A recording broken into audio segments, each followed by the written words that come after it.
Malcolm, welcome back to Cleveland. Could you just go into what led to your decision to re-sign with the Browns? And as you look to 2021, what has you most excited about your prospects for success this year? I think our prospects at success is what had me most excited, and obviously there's a level of familiarity here, and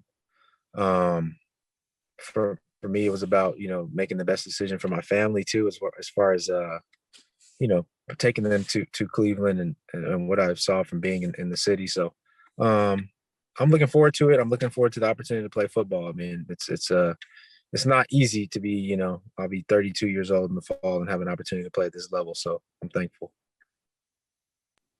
Thank you, Derek. Tony Zarella is next. Malcolm, congratulations on the deal. When you look at the potential success for this defense coming off what happened last year, did you get the feeling that the Browns defense really didn't have a chance to achieve that success because so many guys were banged up, and obviously you hope that won't happen this year? I mean, that's a part of the game. That's why you trust that the staff will have a nice deep roster that's well trained and ready to play. But it's just a part of the game. Injuries. I feel like with the injuries that we had, for the guys to step up and play the way they did is something to be proud of, just as a team in general. Says a lot about the team we put together, and said a lot about the way we put the work in. So hopefully, we get a better opportunity to having more guys healthy and more guys in tip-top shape, ready to go. But there will be injuries, and you just got to fight through it. Thank you, Tony. Scott Petrick, we'll go to you.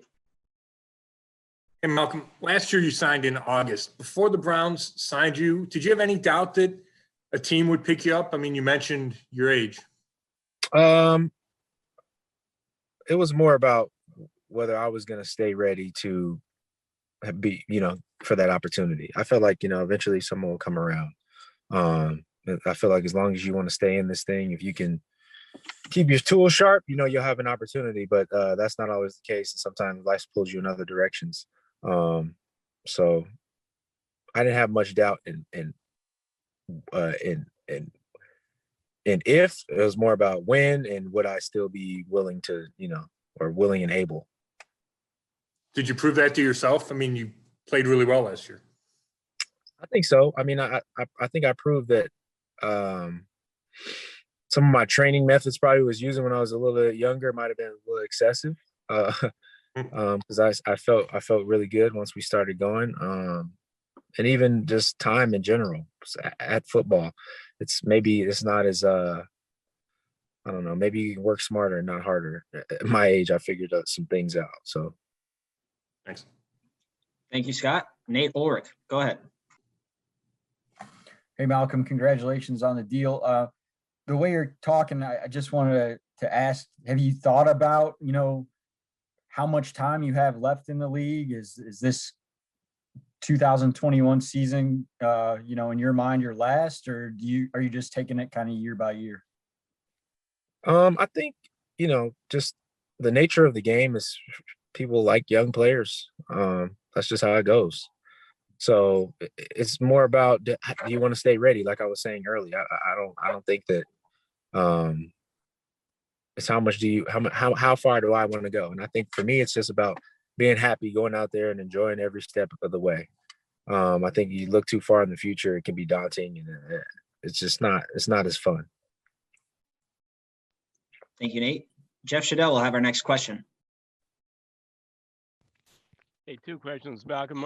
Where are you calling from? I'm guessing by that hat you're not in Cleveland right now. No. And Yeah. what is the next step? What does this defense have to do to get better?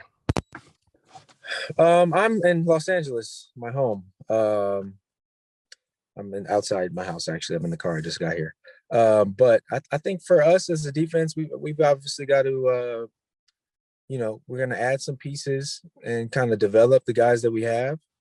But I think it's just going to be from a standpoint of knowing what our jobs, our techniques, our assignments, how we work together. It's just going to be a little further along than last year. You're going to have new guys, so there's going to be obviously a learning curve for certain situations, but we're not going to be starting at the basics for everybody. So that little bit of foundational growth there should help us, reach another level. And hopefully, by the end of this next season, you'll see that we're sharp. We got guys that are feeling fresh and good, and that would be ideal. Do you think there are areas that really need to be upgraded, and if so, where? I mean, you know what? As I played for a while, it's like the difference in talent is so small across the league. It's usually not talent, and I say it all the time, and people probably get bored of hearing it, but it's definitely just dedication to the game and understanding your technique and the way you're supposed to play the game. So I feel like that's where we'll make our biggest improvements is technique on defense, situational awareness, knowing, when to take your chances and when to be a little bit more conservative in general. And I feel like we got the guys to do that. And we'll see what happens in the next few days and over the course of the draft and see what comes out of it. Thank you, Jeff. We'll go to Dan Lobby. Hey, Malcolm. I wanted to ask you about John Johnson, obviously the big addition in free agency. What do you know about him, and what does he bring to your defense? I paid a lot of attention to the NFC West over my career, and I know he had some really, really good seasons with the Rams. And I know he had a lot of range, and he was a good tackler. I saw him make a lot of plays, and that division had a lot of really good safeties, and he was definitely a standout. I think he wasn't a first or second day pick, but I know he played really well early when I was in San Francisco. So watching him over the years, he's been definitely a stable force back there after Weddle left, and I'm excited to see what he's got, see his game in person. And I wanted to ask about Joe Woods and kind of how much that defense we got to see last year. Is there a lot more there that you guys maybe didn't get to show in his defense? I feel like we mixed it up quite a bit. And I think that over the course of the season, he got to learn us a little bit better and learn the players and the pieces a little bit better. And I think obviously this offseason I have time to spend and look at it and check it out. And his experience is going to go a long way. So he's going to learn from our good and our bad last year. And I'm sure he'll come back with an even tighter plan, and can't wait to see how we execute. Thank you. Thank you, Dan. We'll go back to Daryl Ryder. Yeah, Malcolm, you touched on you're going to get some new faces this year. Change every offseason is just kind of part of the game here. But what would you like to see added this offseason? What do you feel that you need on your side of the ball to really help you get to that next level as a unit? I mean, the key is always pass rush and coverage. They go hand in hand. And I feel like last year we had really good pieces that complemented each other well. And even through injury, we were able to hold up a bit. But that's it. I mean, you get those two things and everything else kind of falls in line. Thank you, Daryl. Tony Zarella, go ahead. Malcolm, how quickly did you feel like you became one of the leaders last year, and how important is that this year moving forward on a defense that's clearly still evolving? Leadership is incredibly important. I feel like I'm more of a lead by example, lead with enthusiasm, lead with attention to detail type person. Hopefully you learn by watching me instead of listening. So it's extremely important. I feel like that's how you make a difference. I think the best defenses in the league have great leadership. Their best players are very, very, very, very, very locked into every facet of their craft. So I think it's obviously comes from everybody that's on the field, but continuing to see our best guys step up. So I'm excited to see. I know JJ was a captain in with the Rams. So you get a good player like that comes in, he's a captain. Obviously that means he's a responsible player that people admire the way he works, and I think that'll help. Thanks. Thank you, Tony. Nate Ulrich has our next question. Hey, Malcolm, you just mentioned pass rush and coverage, and Joe Woods seemed to really value you as a coverage backer last year. Just how much pride do you take in that facet of your game, and is that something that you've been able to improve on throughout your career? You know what? I feel like early on in my career, I was thrown into some really tough situations coverage wise, and I feel like I learned from it. And I felt like I was somebody, I was thrown on tight ends. I was thrown on backs in situations. So a lot of it comes from experience at this point. And I feel like, I guess that's the difference between me and someone else, reading releases or understanding passing concepts. But yeah, I mean, it's a passing league, and you've got to be able to make some plays in the passing game to be out there. And it's definitely a point of emphasis for me, especially now. Thank you.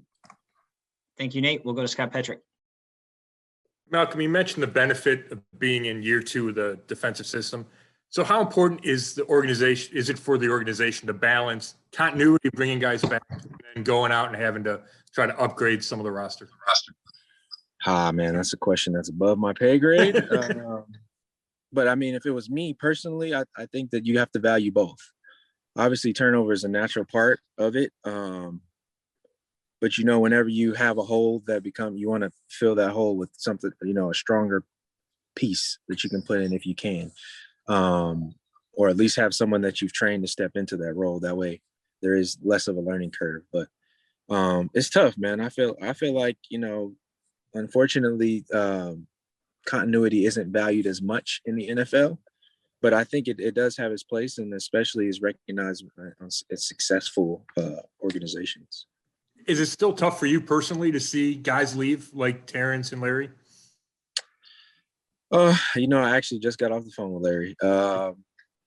No, because I've seen it for so long, and usually guys are moving on to an opportunity where they're wanted more in that situation as a free agent, whether that be money or opportunity, and it fits them as people. So I look forward to watching them and their success, but at the same time, you wish if there was no free agency, who knows what it was like. I don't remember. I don't know. I wasn't alive at that time. Maybe you guys can tell me what it was like back then.